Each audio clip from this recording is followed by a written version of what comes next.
At InDigital, we know that public safety professionals hold themselves to a high standard. In fact, standard doesn't do it justice.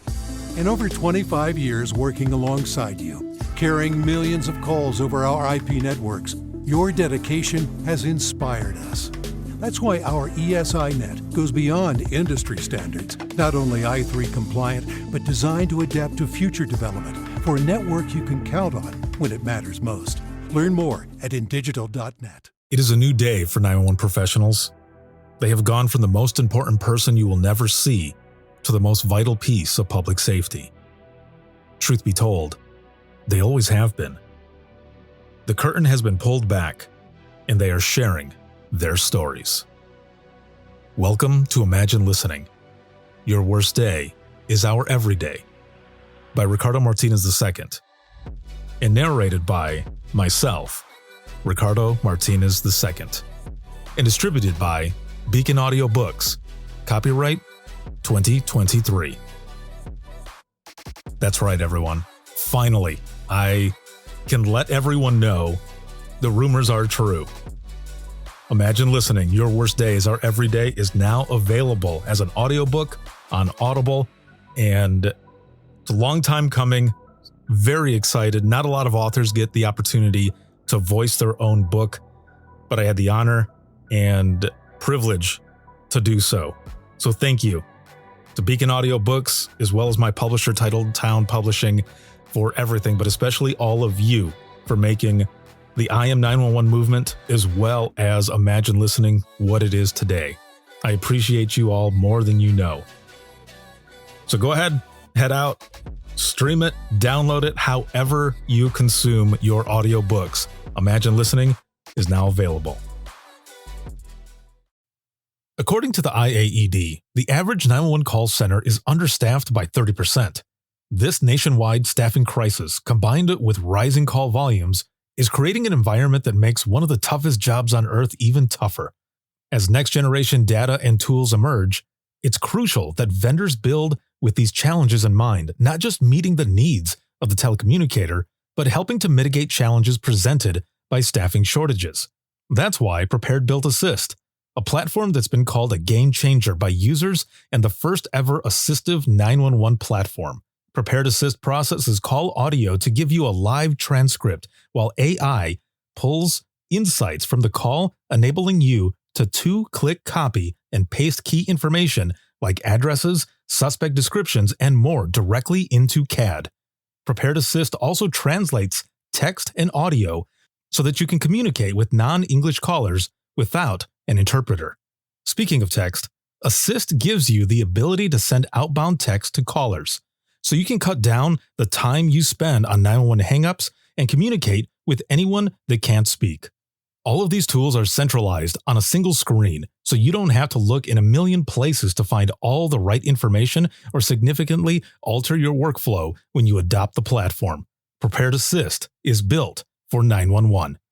Visit prepared911.com/assist to learn more and see the platform in action.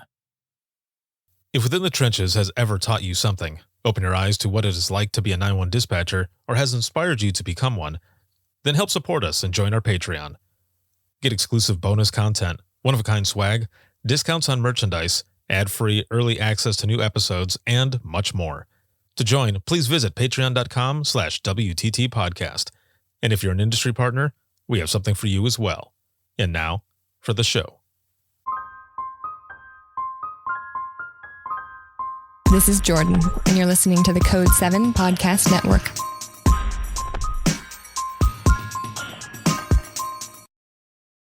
Warning. This episode contains the 3 A's of podcasting: adult content, adult language, and awesomeness. You've been warned.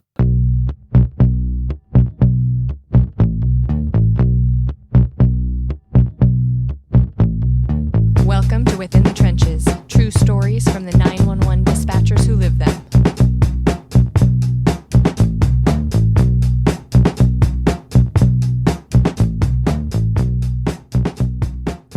Hey, what's going on? This is Ricardo with the Code 7 Podcast Network, and this is Within the Trenches, True Stories from the 911 Dispatchers Who Live Them. This episode is sponsored by InDigital, a leader in next-gen core services, and a big shout-out, as always, to subscribers of the podcast. Thank you so very much, whether it be on Patreon, Circle, or Facebook. I appreciate you more than you know, but especially all of you who are here watching, listening, supporting, and sharing. I appreciate it. There is so much stuff that is going on, a lot of amazing episodes, great content going out. And I just recently actually posted a short TikTok and an Instagram reel of, I'll just say this really quick. It's a quick depiction of what happens when you say the Q word in dispatch. And if you are currently sitting in dispatch listening to this right now, I apologize for saying the word quiet. That's right. I said it. I said that word because basically it's like tempting fate. When you say that word, everything ends up going to hell, or at least it seems like it's going to hell. Maybe it's just super busy. If not that, check outside. It might be a full moon. But either way, the video it shows actually a pro wrestler coming down the ramp, all super happy. And it's marked down there as, that one dispatcher who ends up tempting fate testing fate rather, by saying the word quiet. And then another wrestler comes out with a steel chair and just starts beating him with it. And that wrestler is the depiction of the Q word coming in, because that's kind of how it feels sometimes. And then the Q word just dances and goes off. And that's it. Make sure to check that one out on any of the social media platforms that I have. But I thought that was hilarious. Put that out there, because it is truly a depiction of what happens when you say the word quiet and you're in dispatch, or really any profession that's high stress like that. There's a lot of classes that I'm going to be teaching, and going to different dispatch centers, but also going to conferences here pretty soon. So look out for all of that stuff. And I'm excited to be here with all of you, but also to have my guest on today. Her name is Deb, and she is a psychiatric clinician, also a 911 dispatcher, and a licensed EMT. Hello. Hi. How are you doing today?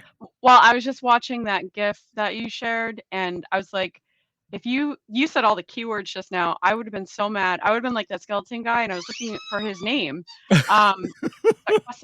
But Buster Potamus has now found a squeaky ball, so I apologize. Buster Potamus. Yes, that's my dog. I love that. I love that name.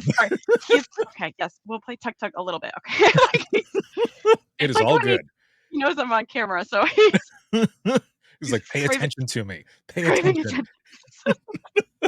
Okay. So the video, you said that you saw it and that you would be, what was that? Yeah, that you would be pissed off? I would be dancing on top of you with a metal chair first. There's like people just walk in and they shout that word, and you're like, oh, why did you do that? And it always it follows through every time. This is tried and true. It should be studied. It should, I feel like it happens too randomly to be studied, but still, I mean, it does happen. And sometimes when you speak things out into the universe, whether it's in dispatch or, your paramedic, fire, EMS, or even, whichever profession that's real high stress level like that, stuff seems to happen. And I'll tell you this really quick as we're getting into the beginning of your story and everything. My last shift in dispatch, the very last call I took, I'm sitting on radios, and my coworkers are like, we're already going to be towards the end of your dispatch career, man. Like, this is it. And of course, I'm feeling kind of emotional, right? But I said, there's one type of call that I have never taken. And they start chuckling. They're like, don't say it. You did it to yourself. I know, right? I don't feel bad for you. So I end up saying it out loud. I said I've never had the opportunity to take a medical and translate Spanish before.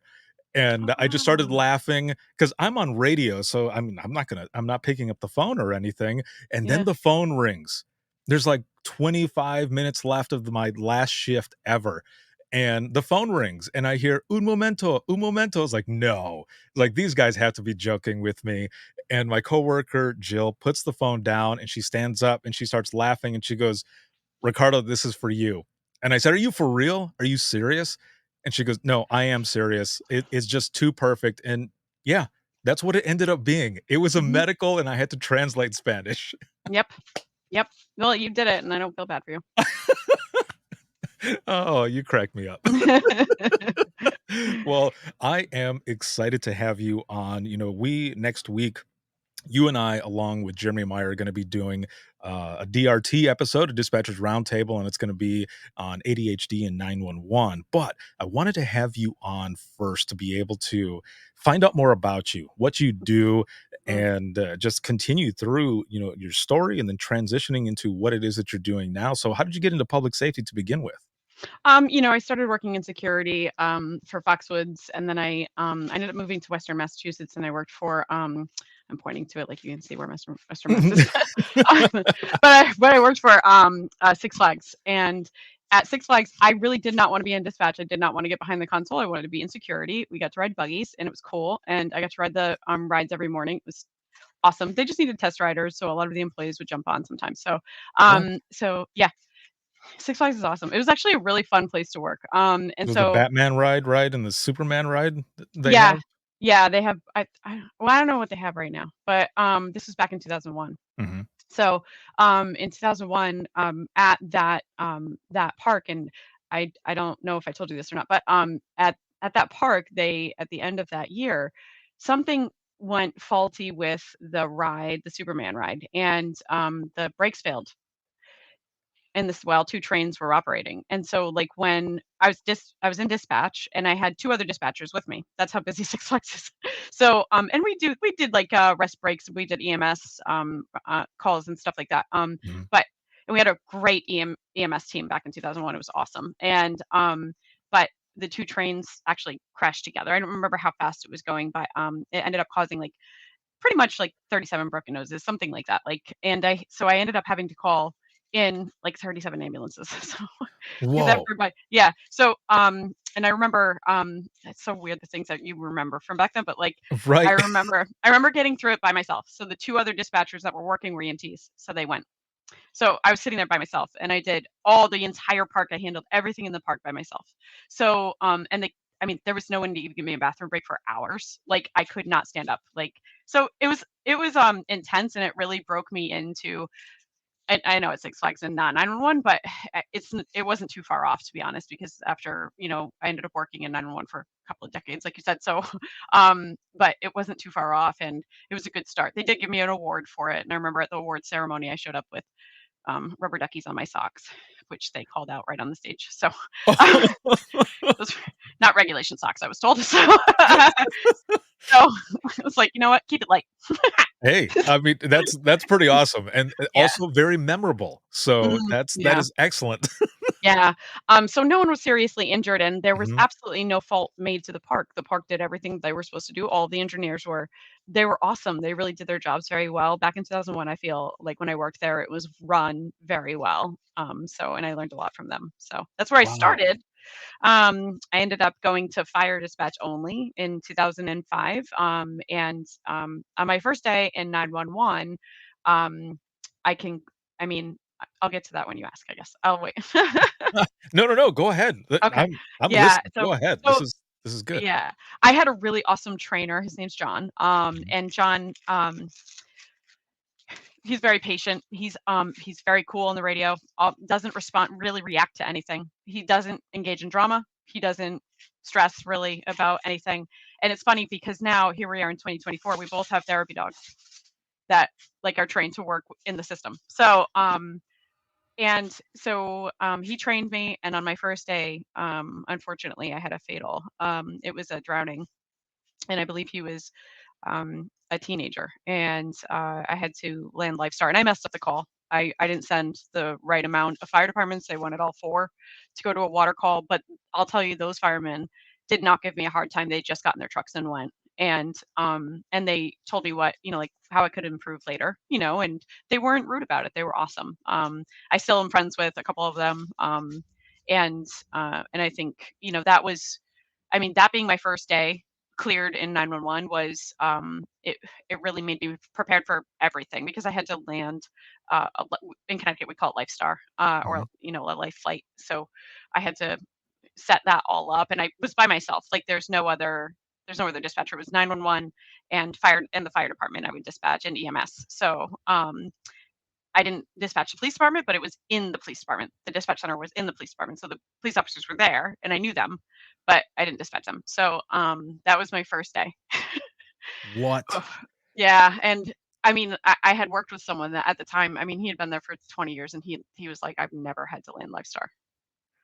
And you did it on your first day. And I was like, "Mm."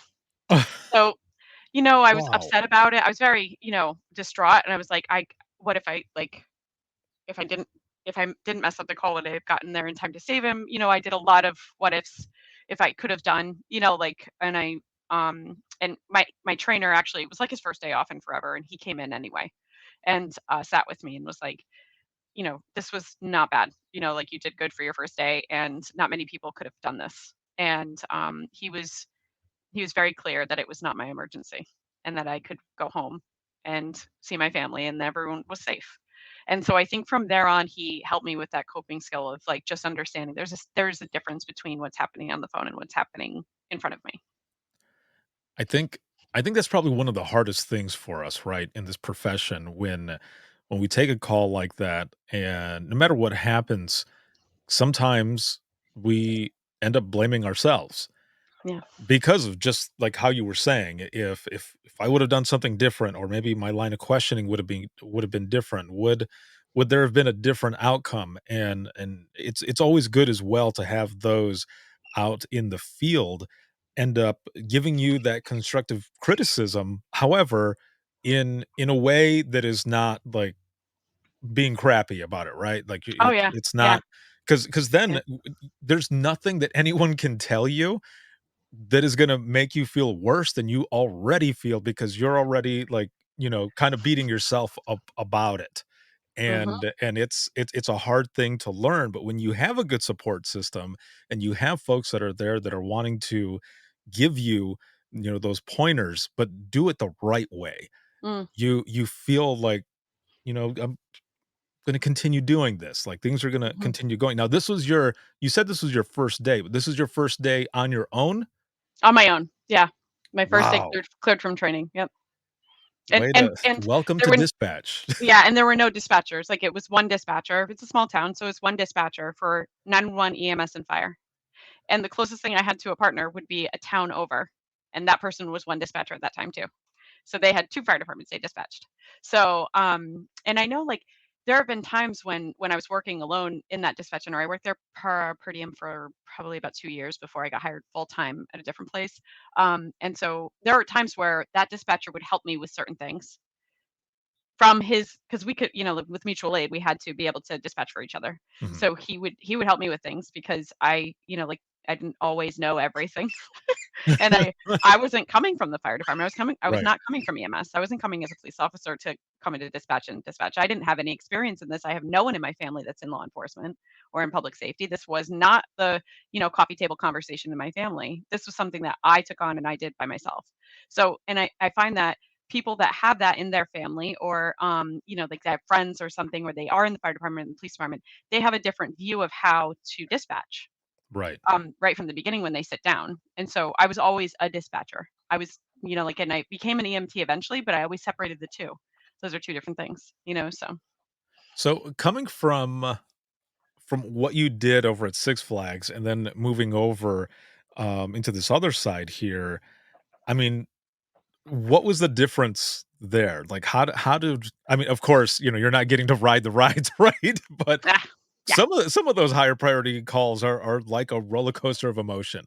yeah. So, you go from where you were at over at Six Flags, and now you're over here and you're going through training and everything. Were there any moments where you were just kind of surprised or like even overwhelmed, like right when you're walking in for that first day to start your training? Were you kind Mm, of freaking out a little bit, or were you just like ready to um, go because you kind oh of no, had this yeah, experience already? yeah, no. I have ADHD, so nothing is happening that's not right in front of my face. So I like thinking about the future is like, Yeah. I'm very much concentrated on, did I put my shoes on? Are my pants on the right way? Like, Gotcha. and so, like, Okay. if I walk into a place like this for the first day, part of the reason I think I'm so successful, and I think a lot of people have ADHD in dispatch and in EMS and fire and police, I think they have it and they are so successful because they can completely separate what the long-term consequence or long-term outcome is going to be. Mhm. And that delayed, oh gosh, I'm losing the word, but not consequence and not gratification, but it's like a delayed response of Mhm. the different things that are going to happen are basically that is not a part of our thought system when we are helping people or when we're in the desk or on the desk that day. So I think that I walked in like, hey, what's up? How's it going? I need coffee. And Like, you were just ready to go. yeah, yeah. And I think like I had been trained for a while, like Mhm. they were very thorough in making sure that I was ready. I sat with multiple people, not just John, but I think Corey is still there, which I think he hated me to begin with, but we're good now. Pretty sure. Yeah. Yeah. Did you when you got in there and all, or how about this? Did you have a moment, whether it be in the beginning or after this call, with the drowning and all, um, was there a moment that you can remember where you felt like, "You know what? I'm in the right place. Like, Yeah. this It was is immediate. where I was meant to be." That was from the beginning. I was like, this is Mhm. just very natural for me. I should be here. And it was, and even knowing that I didn't make the right decisions with certain things, like here in southeastern Connecticut, firemen are kind of they're picky, tricky about. I don't think they're picky or tricky. It's really more like they are very specific about how to send them to calls, Mhm. and they were so calm and understanding about my mistake that it really helped me to build confidence in it's okay to say that you made a mistake. It's okay. I love that. Like it's okay to say to them, "Oh, okay, I'm learning." And I think honestly, as a female coming in with no experience in the system, um, that's another part where they're like, "Oh, who's this?" They used to call me Bubbles, I think. Bubbles. Yeah, because 'cause I'd be like, "Roger." So just like a bubbly, like, high-pitched voice, so Yeah, they yeah, yeah, and the other thing I think is important to bring up about starting in dispatch or in public safety as a female is especially if you take care of yourself and like you are confident and that I mean I don't like to say I'm pretty, but that's what I they used to say, you're a pretty girl in public safety, people are going to talk about you. And that is, oh, so true. There are still people that have ideas about me that are just not true. And okay, like I don't know what else Right. to say. So that part I think was another part that I did not see coming. I did not think that anyone would care who I was, what I looked like, and all they would care about was how I did my job. And so I focused on how to do my job, Yeah. you know, and and that was very important to me then. But I was also like 22, 23 like I was young when I started. So um I was also like, typical 22, 23-year-old, just looking for friends and wanting to go out and meet new people and all those things. It's also it's a different beast when you're going out and you're hanging with that public safety family as well, right? Mhm, mhm, There's some differences, but also, if you don't come from public safety, which I didn't either, I jumped in green, um, hanging out with officers afterwards. And I remember one time specifically, and this happened to me, but this also happened to my brother when I brought him to hang out with us to play pool one of the officers' houses, that, I was standing there nursing a beer, and I remember one of the officers goes, "What's wrong?" And I was like, "I'm I'm drinking with a bunch of cops, like, I don't this is yeah, weird." yeah, They're like, "We're human too, we're people just like you." I was like, "I know." yeah, I said, yeah, "This is just it's different." But yeah, I understand what you're saying as well about, coming in and, and having some folks have those, that misconception or just whatever perceived notions right off mm, the bat, and you're like, "No, mhm, this is not who I am or what I do." Mhm. And so, but yeah, you focus on the profession, and Mhm. you do what you do, and you let all of that speak. Yeah. Yeah. Yeah.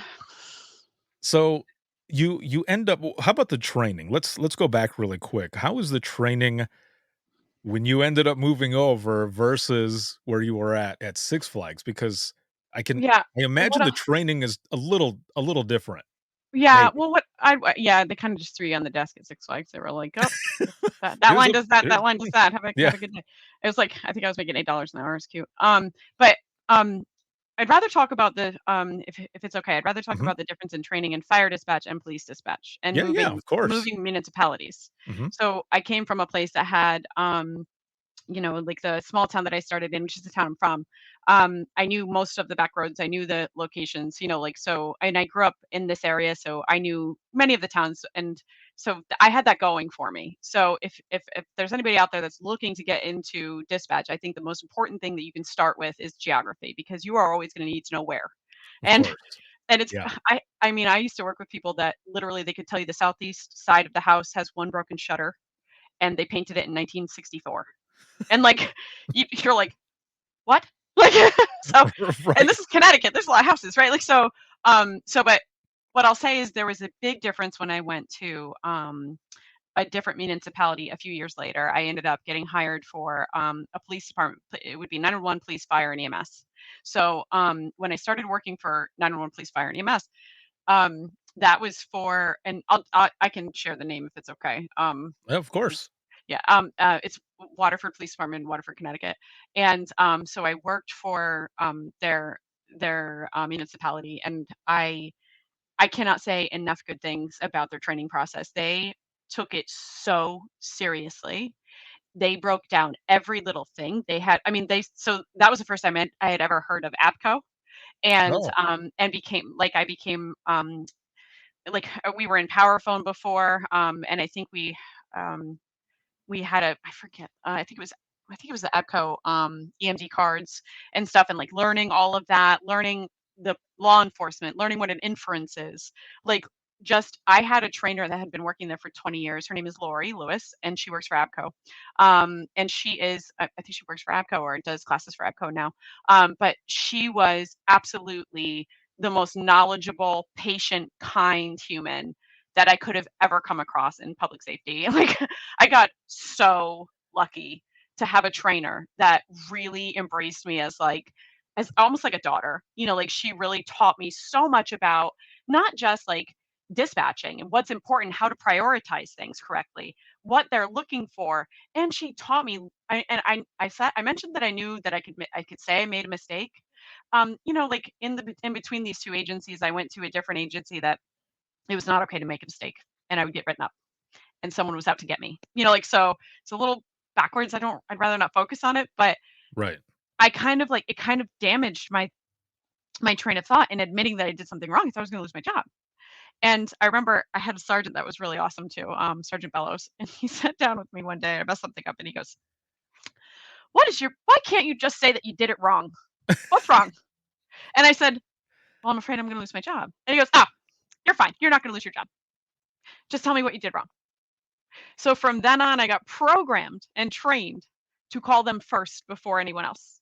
I would always call the sergeant for the police department first because they ran the dispatch center technically. So I would always call the sergeant and say, "I messed up. Sorry. I know I did wrong. I won't do it again." and and like sometimes they were like, even if I thought that I messed up, I didn't. Like they were like, "Ah, that's not that bad. We'll handle that." Because my mess ups really weren't that big of a deal. For the most part. I'm not going to talk about the time I missed a stolen car. I Well, was very, I very pregnant. Yeah, oh, so you had the prego brain going. yeah, I did. I definitely did. Yes. I think that, one of the good things, especially the way you're saying it and all as well, that, you've got folks that, they allow you to feel comfortable in those mistakes. Because, like you're saying, yeah, a lot of people sometimes won't say or whatever, or are afraid to say anything because they might be afraid of losing their job, right? But also, it's a lesson to be learned from a lot of these things. So I think with the fact that they were telling you, just tell us, just say it, I think in a way that also continues to build that confidence, but also feeling comfortable in the center that you're at, because Yeah. anyone new who comes in, let's say, you were there and someone was coming in to do a sit along because they want to see if this is what they want to get into before actually, going to the interview and the training and all of that. They come in for a sit along and they start asking you questions, and you let them in on that part as well. That's going to be, you're kind of recruiting at the same time by saying some of these good things and those resources that are there, so that they won't feel so afraid when they're coming in. I mean, they're probably gonna feel afraid, right? But Mhm. they won't feel that way when it comes to some of these mistakes, because they know that they have a good support system there for it. Yeah, and I think it's important that we start to really hone in and focus on like how to communicate with one another on a level that is more productive, Mhm. and less about our feelings and less about our, I don't know if butt hurts, Yeah. like Yeah. you're, yeah, what you did sucked, like, and just being like, well, I'm not having the best time right now in my own life, and like, and my mom's sick and my dog doesn't look great, and I'm worried about that, and then you just took this out on me, like, and being Yeah. able to say that. I've actually said that to a fireman before, and he took a step back and took a breath and was like, "I'm so sorry. I had no idea you were going through that." And I said, "Well, it's very important that you understand that dispatchers are human, and we're not just a voice behind the phone or the radio. I have a Yes. whole life. I have a whole life of things that I do that are not dispatching, right? Like, and I don't deserve that. I don't deserve the snappiness on the radio, and I can't handle it right now. So I'm going to address it." And I mean, that was well on to my career. They knew me well enough to know that if I said something like that to them, I wasn't just being overreactive or dramatic. Yeah. Yeah, so there's a lot of different personalities when it comes to, we're all like alpha people, like, Yes. but then there's also, so that's, we think we're all alpha, but there's a ton of beta people in dispatch and well, not dispatch, but like public safety as a whole, Yeah. but they're pretending to be alpha because they think they have to be. Right, that's another Yeah. thing. Yeah. So that's, I mean, it's complicated, man. Yeah. It's like someone's, profile status. It's It's a complicated. difficult, yeah, it's a difficult, that is, it's a difficult population, honestly, like, as a therapist now, Yeah. looking at the population, looking at other therapists and how they're treating this population, like, that's where I look at it and go, "Oh, oh, you can't say that. Don't say that." Like, sometimes they'll say things like, "Oh, did you have a quiet night? Oh, yeah, exactly, right there. Was it busy?" Right? Oh, How bless. how important, as we're talking about this and kind of understanding each other, how important do you think it is for all the disciplines of public safety to kind of do a sit along or ride along with each other, so that they can kind of bridge that gap and understand what each discipline does? Yeah. So, it's tricky because I think, I think the fire department knows what the police department does, and the police department knows the fire department does. Like, they go to calls together. I Right. think, and EMS goes to everything, right? Like, but I think dispatchers getting out there is, it's important because they can see what's going on in person, right? And so we talk about, like having a ride along and safety and things like that. We want to make sure that everybody's safe. So it really depends on where you are and the call volume and everything. And there are some centers that really just have call takers. They have radio dispatchers, like, and there are people that have no interest in going out in the field whatsoever. They're like, "Oh no, I go into offices. I don't go into calls. I don't, Right. I don't do police cars." Right? Like, so, But it's and I so don't blame them fun either. though. Yeah. Well, yeah, for us, for you and I, it might be, right? Like, but Right, yeah, it can be. there's other people that are just know themselves well enough to know that they don't want to see trauma, Yeah, and and that's well, and okay. that's good. Yeah, no, that's a Yeah. good thing. Yeah. Yeah. What I mean, about the other 3 coming into dispatch though, to understand coming what into dispatch dispatch. Oh, does? I'm sorry. Okay. Yeah. No, I think that's important, right? It's so important that they see how many different hands start moving.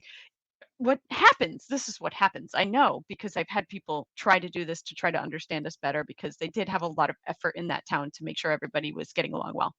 And you know what happens is that we have a queue, or like a keyword shift, where they come in and they're like, you guys don't really do anything at all. And we're like, yes, we do.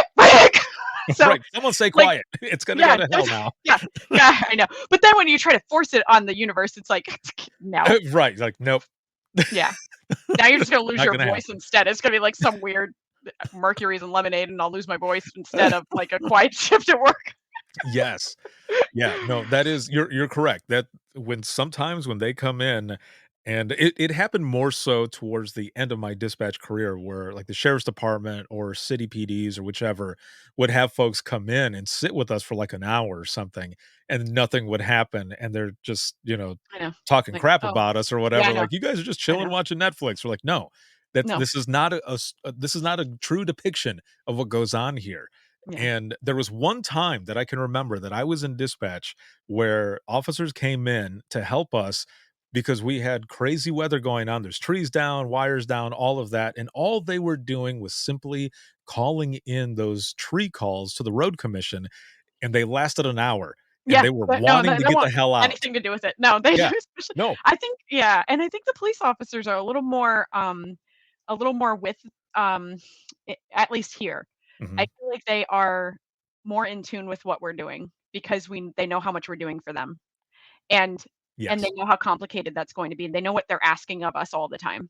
But I think it's hard. It's and I don't mean to pick on the firemen, but it's hard for them.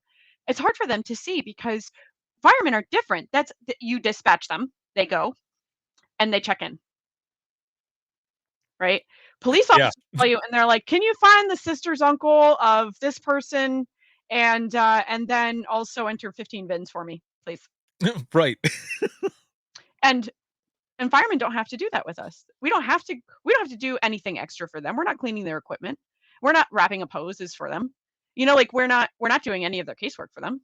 Like, so it's a totally different relationship that you have with those two sections, like, um and I think like they're them coming in and sitting down and seeing the firemen definitely I think would benefit when it's busy, right? Like, especially when the Right. police department's busy because and in my dispatch center, like I said, we had 2, well, I don't know if I said this or not, but we had usually had 2 dispatchers. One would cover the fire radio and 911, and then the other Mhm. dispatcher was just police, all police, like police radio, police phones. And then they would, back up 911 if that person were on 911. So it was, I mean, usually it was a fire dispatcher that had a little more time because the police department they activate themselves for things. The fire Right. department very rarely activates themselves for things. So that's where it was just a difference in call volume. That's all. Like, so a lot of times the fire dispatcher would back up the police dispatcher. And that's just the way that our town works. I'm sure there's many, many, many places where the fire department is much busier than the police department. I don't know, like, but that's just my experience of it. Yeah, no, for sure. Like it was the same with us. We would have our central dispatch. We had 3 on working on the floor. That was our minimum. On the weekends there was 4 of us, Mhm. and we were 12-hour shifts, and we did it all. Police, fire, and EMS. But it was like that as well. Mhm. I think the Mhm. good thing for my center was that we had folks that worked in dispatch that were also volunteer fire or were also working in EMS. So the only thing that was hard for them sometimes, especially in the beginning, was they were trying to give out instruction over the phone. And I remember one guy after the call was like, bro, a couple of those parts, and they said, well, that's what we do when we're on scene. And I said, I get it. We have different policies and procedures in the center. So Yeah. you gotta watch out how you say it because now you're also on a recorded line, and if Yeah. something is said it's a Yep. liability is all I'm saying, and they're like, Yeah. "Oh, my bad." Yeah. Yeah. It's You something know, to learn. funny that you say open line, or a recorded line. I was thinking about, Mhm. I had an open mic once, and thankfully my open mic, me and Lori, my trainer, and she was like the admin, training like supervisor basically for dispatch, and she worked pretty much day shift, but she took a lot of overtime. So I worked with her a lot, and so we had an open mic on accident, and we were talking about Harry Potter. It was, I was like, we had to replay it back, and we're like, oh thank goodness we are children. Like, or not children, but either moms. We're both mothers. So Right. Yeah. that's the other thing. I was like, whew, man, there are other times I would not have had to have an open mic. Oh, yeah, You ever get it stuck? Like you think, what did I say? How long did I have that line open on the phone? right, exactly. Yeah. I remember as just really quick as we're talking about open lines and such, Yeah. there was someone who was training and I was on phones with them and they went to say something as they were putting the handset down and I don't remember what it was that they said, but I said, "That person hung up, right?" And they said, "Yeah, they hung up already, as I was putting or before I put the phone down and hung up myself." And I said, "Okay." I said, "The only reason I'm asking is because even if they hang up and your handset is up, it's a hot mic. It's gonna record." And they said, "No, that's not Yeah. you're just Yeah. messing Yep. with me." No, So that happened to us too. Yeah. yeah, so I pick up the phone and I just started saying some random BS and then I put it down and I said, "Hit the replay." And they just went, No. How many times have I done that? Oh my gosh, who's listening? Right, yeah. So for those who are watching and listening, especially those who watch that are from the general public, Mm, we have recorders, excuse me, that record all of, the everything. traffic and everything. So we It's not always even just tell that. people, like, if you don't want it out in the news, don't say it. Yeah. Yeah. And also, like, at my center, we were recorded on video. Like, there was video recording of us the whole time because Oh, no that's the way. best. Well, we were not in the police department, so it's the best way for the police department to make sure we're safe. And Oh, okay, I that don't makes disagree sense. with that. I don't disagree Yeah, with that. I think the video needs to be there. that I makes think sense. if you're going to be recorded, then be recorded doing everything you do. Of course, There you go. like, and that's where like I think when the police officers were kind of under fire in the past few years and they had to wear body cams, I was like, good, finally, finally, you can see everything that they do Right, because you're going to have so much more faith in them. exactly. You Yes. know, and I truly believe that. I think they unfortunately were kind of all put in the same I guess banana basket with some people that were not well, Right. and shouldn't have been in their positions. So Yeah. yeah, in The terms of whole, recording, I you think know it's a good thing. Mm, yeah, the guilty by association thing really mm, sucks, right? Because yeah. we know, and I know that you know, and I know, and a lot of people who listen who know those who work in public safety. There's a lot of good people out there, but there's a few that that's why those things are put into place as well. Mhm. So Yeah, exactly. Right. I believe in it. Yeah. Mhm. So, you have these like couple decades and everything that you've been in public safety and all. Before we get into your transition to what you're doing now and such, um, what was it that really pushed you towards um, going into becoming going to be an EMT? Oh, I thought to myself, like, forever I never became an EMT because I was like, "Oh, no, I'm a sympathetic puker." I Nope. see, you know what? I if I see someone gag, I might gag as well. So I Yeah. understand. Yeah, and I don't remember which fireman I worked with at the time. I was working for an agency that had everyone in the same building, fire department, police department, everybody. And I don't remember which fireman at the time said this, but he was like, "Oh yeah, so am I. Yeah, so is this person, that person, that person." And I was like, "Well, then how are you doing it?" And they were like, "Oh, I just say you puke, I puke." Oh, well, wait, that works. So that's what every time I got at that, I've never actually had a puker in an ambulance. Just I mean, it's my per diem job, so it wasn't like I've done a lot with EMS, Yeah. um, but I've done some stuff, like so, but I've never had a puker. So I was always like, you puke, I puke. Well, you You put that decide. out there in the universe, so You decide if you want to see me puke. right. Right? Like, Yeah. Like, "Do you wanna puke, buddy?" I mean, I not guess that, we not that they can control it, but I was just like, hey, that's I true. don't know. Hey, a puke's not the worst thing in the world. Anyway, can I see your arm so I can do your blood pressure? Make sure you're Oh, not having a stroke. Like, yeah, yeah, exactly. I mean, it passes the time as well. I mean, you're there, and, I love your outlook on all of this. This is great. oh yeah. This has been good. I've you know, So I have to be fair, my outlook yeah, on public safety has, morphed a lot since I left. It's hard to stay in public safety and not be jaded by something. And I think I've done a lot of healing from it, and I think I've also looked back at myself and I've said, like, my outlook did need to change. I did Mhm. not treat some people well, and I was not kind all the time.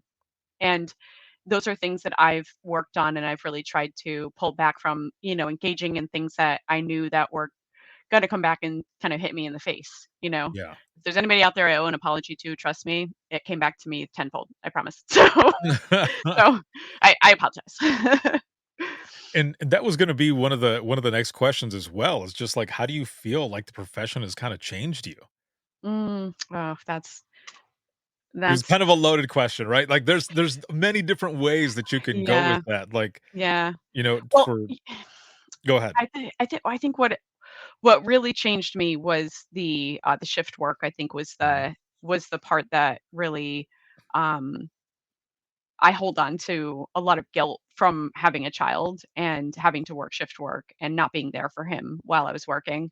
And so that's something that initiated my changing career was the shift work. I mean, I almost got mandated during a birthday party, like his birthday party that I was throwing, and I was almost ordered in to work.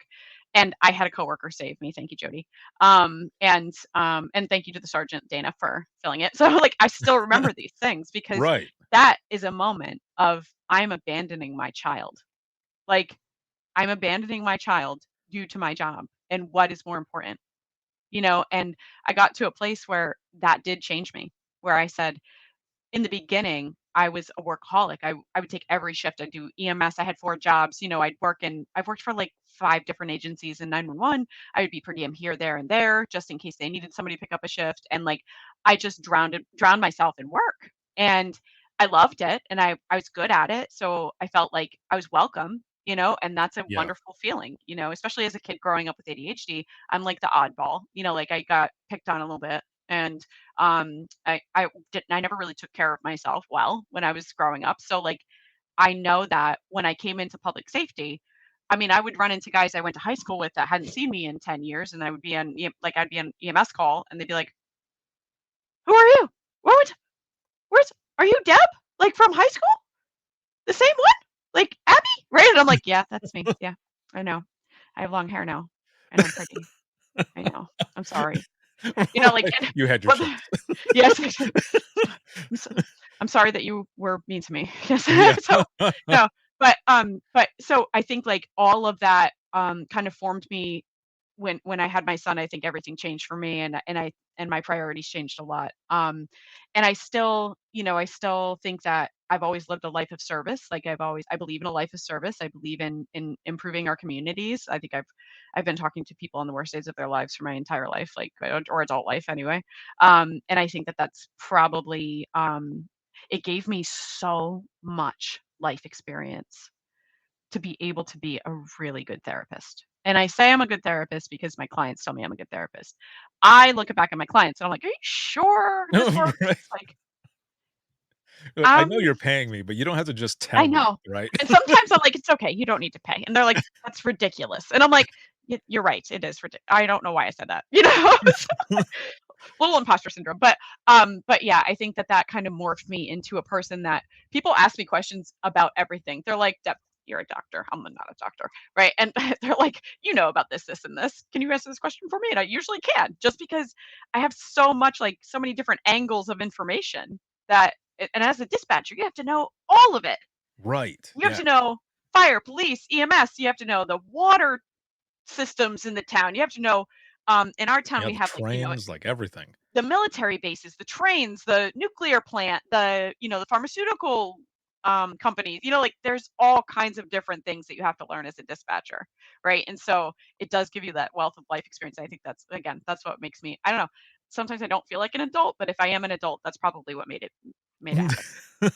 Yeah. Well, and, I love how you mention as well that all of this experience has helped to where you're with what you're doing now as a clinician and everything. So let's go into this portion of it as we're kind of getting close to the wrap up of this Mhm. episode, which has been amazing to have you on here. I could Oh, talk to thank you you. for Thank you. hours. Oh, thank you. Thank you. It's um, well, I mean, I could talk back for hours, so there we go. there you go. I'll just set a time limit. Somebody put a dinger on or something. So how did you what was your thought process, I guess, making this, transition into being a clinician and everything, but also having being able to use all of your life experience and everything that's come into it to be like what your clients and everything are saying is just a really good at what you do. Yeah, I think just having, like, information about certain things, so it's just like one of those people, like, I'm one of those people that collects a lot of information about little silly things, but also, like, the way that I went with my education and being able to, like, really align with my type, like, there's a theory called multiple intelligence, the theory of multiple intelligence, and so my intelligence is interpersonal and intrapersonal, meaning, like, I have both where I know how I feel, and therefore, I know I can pretty much tell how other people feel, and I can Mhm. kinda predict what's going on for them, safely. And so I think it really just aligned in a way that was like, not only do I have all this common sense, because you have to have common sense to work in dispatch, you have to have common sense to work in any kind of law enforcement. You have to be able to put the bricks together in front of you immediately, right? Right. So immediately, like, so, and like with less time, because they're going to time everything that you do, like everything Exactly. is written down, especially like in EMS, like, and the timestamps for, like, let's say foot pursuits, right? Or tracks, canine tracks, like, and it's all logged, like, so I think that everything just kind of like came together and formed me. I remember signing up for my master's degree. And my school was amazing. I went to SNHU. If you're looking for a degree, I can't endorse them enough. They are a nonprofit school. It's probably the most affordable, on top of they are so organized. And so all the assignments in every single class have the same exact days that they're due. So you are never lost, right? Like, you're always like, Thursday or Sunday, do I have something due? So they're very good at that. So I just, when I signed up for my master's degree, I said to her, I said, "Well, I'm doing a complete career change. This has nothing, I'm going to start totally over." And I was a dispatcher and an EMT, and I don't know that, like, I'm going to have to completely change my career. She said, "Never discount that. Never. You have more life experience and more wherewithal than most people on the planet. And that's what people need when they're talking to someone." I love that. You know, that was an advisor that said that to me. So, I mean, it's like when you put yourself out there and you can be vulnerable to someone, they will likely give you help with it. And that's something that was a hard lesson. I I kind of feel like it also, in that moment, also helped realize that you're going into the right thing. Mhm. Mhm. Hearing that and also let's really quick talk about, the importance of seeing a therapist and the importance of Mhm. being able to trust your therapist, but also with suicidal thoughts. Mhm. Yeah, I did wanna talk about this just because I can't, like, I feel it is so important to make sure that people really understand what happens when you go to see a therapist, and Mhm. how suicidal thoughts present to us. Okay, so just to, and like, I know my credentials are here and everything. However, like, I just want to say out loud, like, I have a bachelor's in psychology, minor in sociology and criminal justice. I have a master's in clinical mental health counseling. I completed an intensive outpatient program. I worked there. I did mobile crisis for almost 2 years, and I've been an outpatient for a couple of years too now, and I work with children in a middle school right now. But um, I definitely see there's like some things that are going on between public safety and therapy that I really want to address nationally, and Mhm. I plan to do that. But I have a lot on my plate right now. So but what I'm going to say is, and this is so important, is that you understand that if you tell a therapist that you are having suicidal thoughts, I'm thinking about killing myself. I am thinking I'm terrified of hurting myself. I am scared.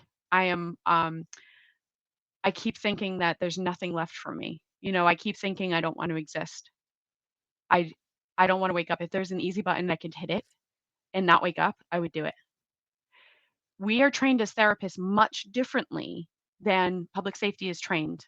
And I know that you have the wherewithal to say to someone, "I think you need to go to the hospital," when someone says that to you, right? As a dispatcher, as a law enforcement officer, as a fireman, as a EMT, like, you are going to pick up on that and say, "Red flag, we got to make sure that they're safe," right? That's risk.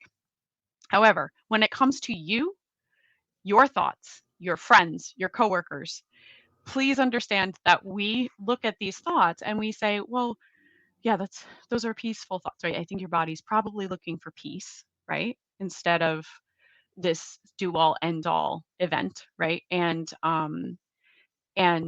we start to weed through the thoughts and we say, okay, tell me about the content. Like how often are you thinking about it and things like that. We ask a lot of questions, and I don't dare have time for that, but like on this podcast. But Yeah. please understand that it is so unlikely for me to send someone to the hospital. I've actually never sent someone to the hospital without without agreeing that they needed to go in outpatient therapy at all. I've never had to do it because I see this as you are responding to events in your life that are tragic, sad, and traumatic. Of course, you're going to be sad. Of course, you want to hide. Of course, you do. And that's human. And we really have to stop stigmatizing, saying, I don't want to exist. I'm giving up. I want to give up. Right. And I'll be the first person to tell you, I've had those thoughts before. Absolutely. I was terrified to tell my therapist. I didn't tell him. I didn't tell him for probably 6 months. And when I did finally tell him, he said to me, "Why didn't you tell me?" And I said, "Well, I was afraid you were going to send me to the hospital and I would have to see everybody I knew." And he said, I deserve a little more credit than that. Like I did go to school for a long time. Like I'm a little insulted right now, So, Yeah. um, and so I was like, really? So that people understand, therapists have a higher level of understanding of risk assessment than everything that you know in public safety, right? And so that's our master's degree. That's a 63, 64 credit degree, which means 2.5 years with an additional 800 hours of experience in clinical work before we can even graduate. And then we have to do another 3,000 to 5,000 to 8,000 hours, depending on what state you're in, to be fully licensed to make a decision on whether or not we think you can go to the hospital. So we're talking 5 years of experience before I can actually say to you, I believe you need to go. Right. So that's the other thing when it comes to like working with law enforcement in the field in mobile crisis. They're looking at us going, well, what do you think? Like that's my job is I'm a therapist or a LPC, which is about the same line as the LCSWs and the LMFTs, right? So their like conference with us like on the scene when we're working a mobile crisis, we're saying, well, like here's my expertise and this is what I see. And they see it and they go, okay, well, if that's what you see, then we're going to be more comfortable with letting them stay home.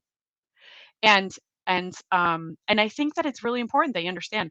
Many therapists, some therapists are really nervous with suicidality. Very, you know, they don't Right. want to risk you being at risk.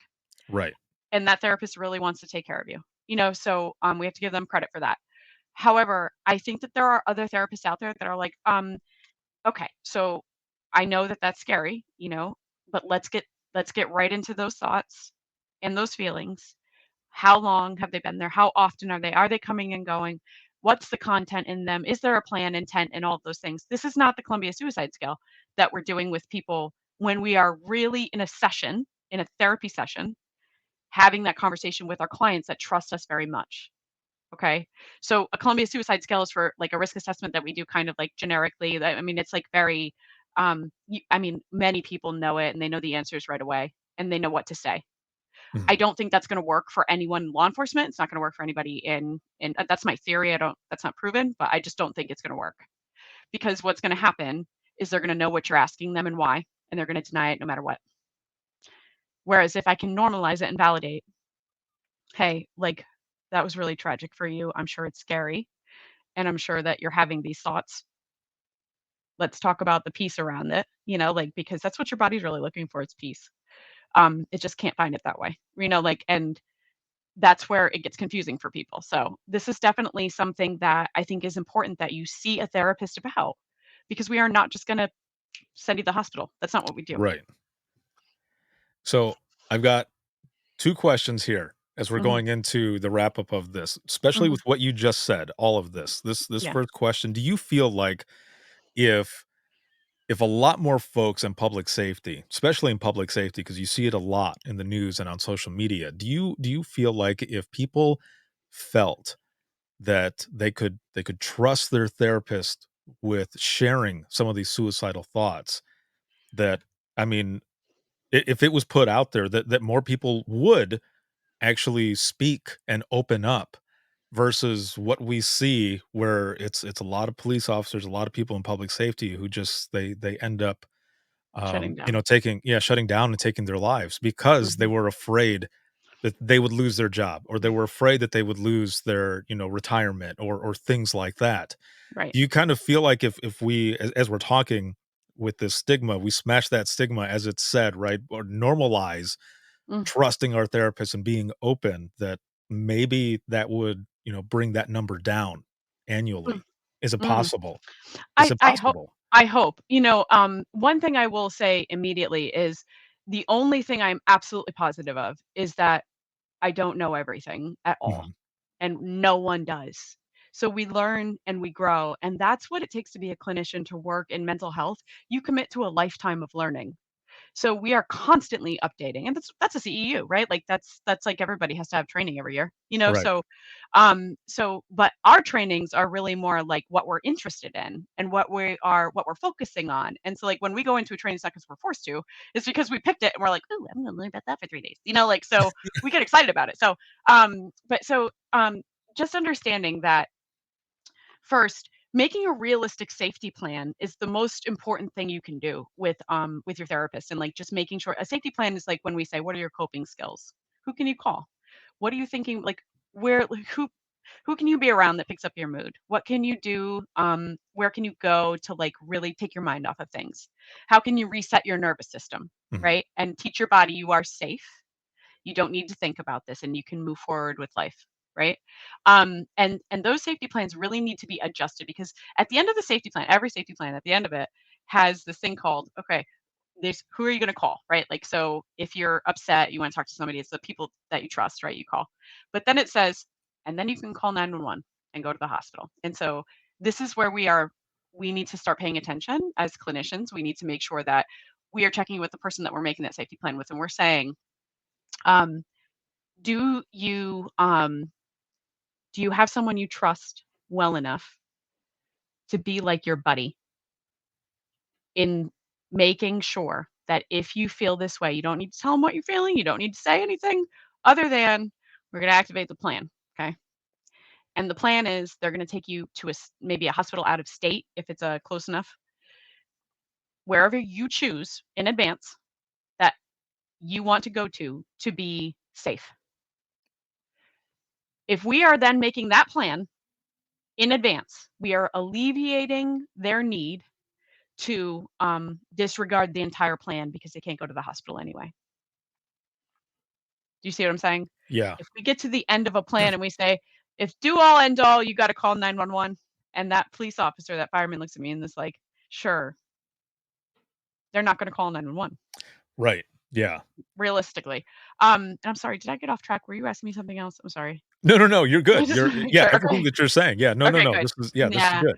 I just wanna say I'm hoping to, when I have time, develop a training program, hopefully for peer support, because I think that peer support needs to be in touch with making that and it's not a contract for safety because you have to be a clinician to do a contract for safety. And Mhm. I'll say that again, you can't be an EMT, a fireman, or a police officer and make a contract for safety, meaning a safety plan.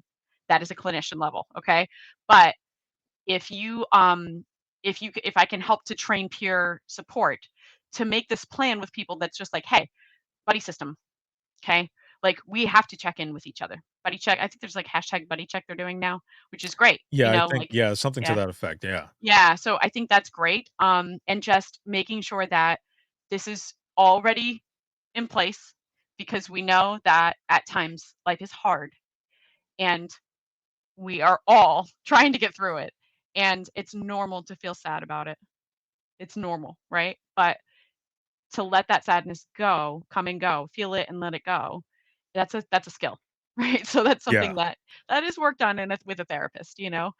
Sometimes it takes a little while to find your person in therapy. You might have had an experience with a therapist that was god awful. Please don't give up on us all. We're out here, we're kind of some of us are Right. out here that we're like, we're cool, okay? Like, please don't judge us the way that someone else treated you. You know, like so yeah, that's I think that's the most important is that you don't give up if you meet with somebody that you are kind of put off by and they seem a little stuffy or you're just not that's not your jive, then find someone else.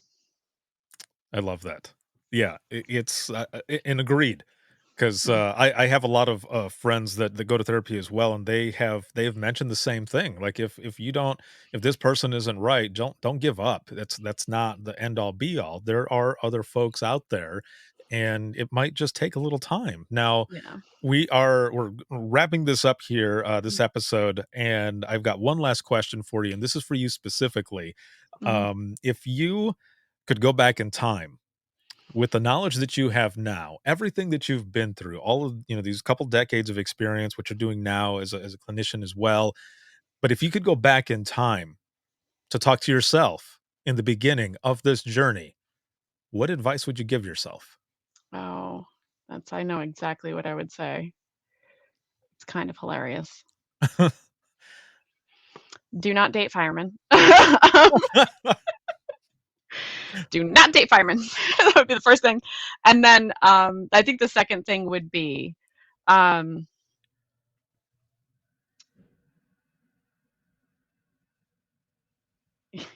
to put space in between myself and my emotional reactions to people. Just with like, and not even on 911 or dealing with the public. I was never emotional with them because they're Mhm. not. I don't know them personally, but Right. I would often find myself responding emotionally. It's an ADHD thing. Before I really had time to think about something, and it kind of made me look bad in the end. And then now I regret that. I regret any time that I shared something that was not my business to share. I regret that. And I think I would have said that to myself then. And like in fairness, I think I knew then that I shouldn't, but there was something else that was happening. And I think it's like this dynamic in public safety where there's a lot of competition and Mhm. a lot of there's not like I mean there seems like there's camaraderie, right? So like it's kind of like a no one picks on my brother but me type of thing, right? So Right. Yeah. so That's a right? good way to put it. Yeah. You mess with anybody in dispatch, I like any dispatcher anywhere, I will give you a very bad look. But Right. if you but if they messed with me, I'll be the first person to be like, you have no idea what you're doing. Like so it's like just stepping back from that and being like everybody has different life experiences and you can learn from every single person, right? So I think another thing I'd probably say to myself is every time you meet someone, think, how can you help that person? Because eventually they'll want to help you too.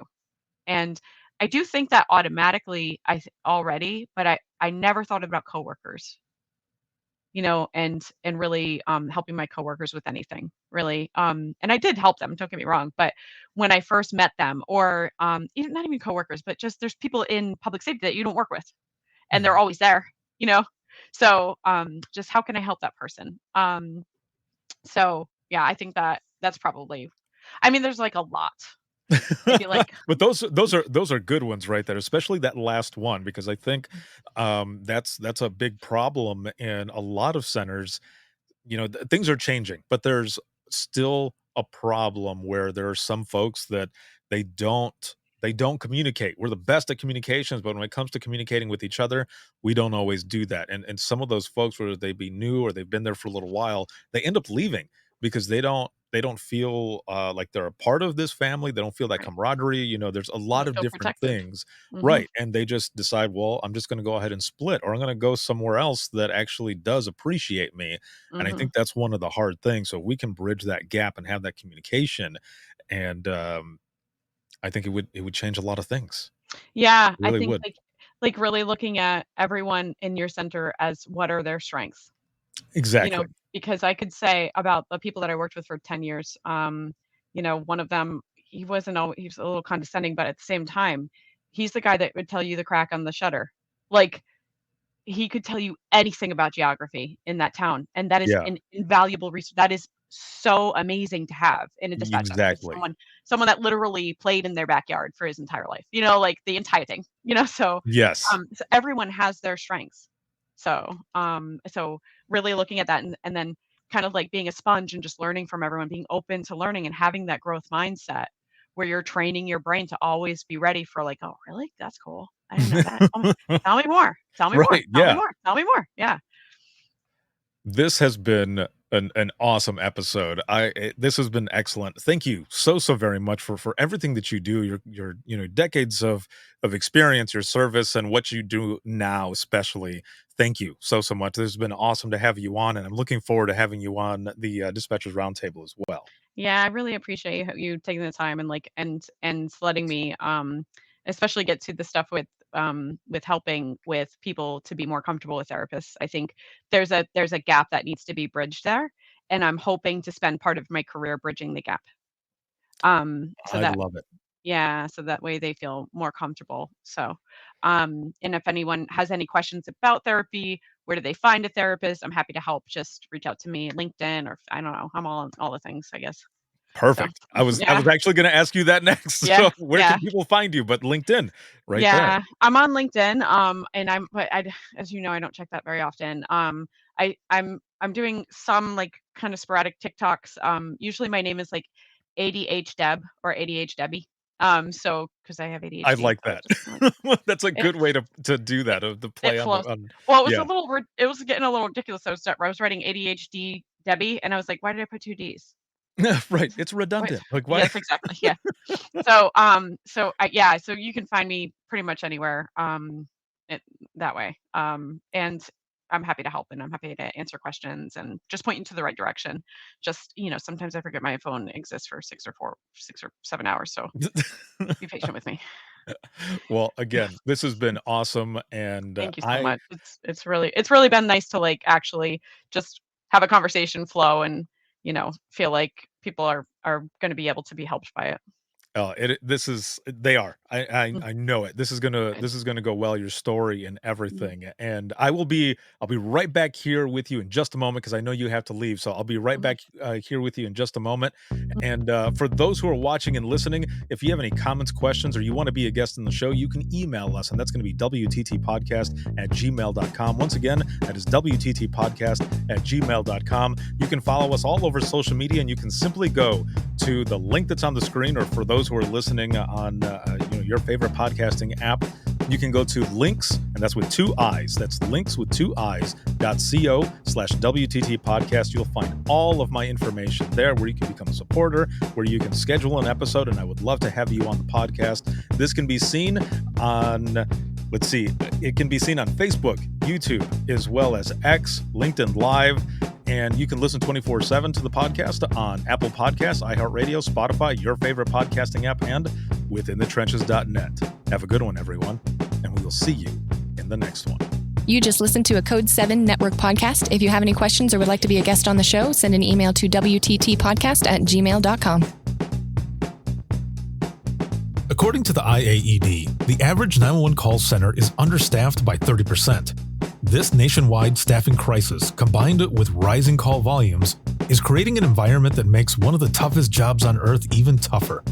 As next-generation data and tools emerge, it's crucial that vendors build with these challenges in mind, not just meeting the needs of the telecommunicator, but helping to mitigate challenges presented by staffing shortages. That's why Prepared Built Assist, a platform that's been called a game changer by users and the first ever assistive 911 platform. Prepared Assist processes call audio to give you a live transcript, while AI pulls insights from the call, enabling you to two-click copy and paste key information like addresses, suspect descriptions, and more directly into CAD. Prepared Assist also translates text and audio so that you can communicate with non-English callers without an interpreter. Speaking of text, Assist gives you the ability to send outbound text to callers, so you can cut down the time you spend on 911 hangups and communicate with anyone that can't speak. All of these tools are centralized on a single screen, so you don't have to look in a million places to find all the right information or significantly alter your workflow when you adopt the platform. Prepared Assist is built for 911. Visit prepared911.com/assist to learn more and see the platform in action.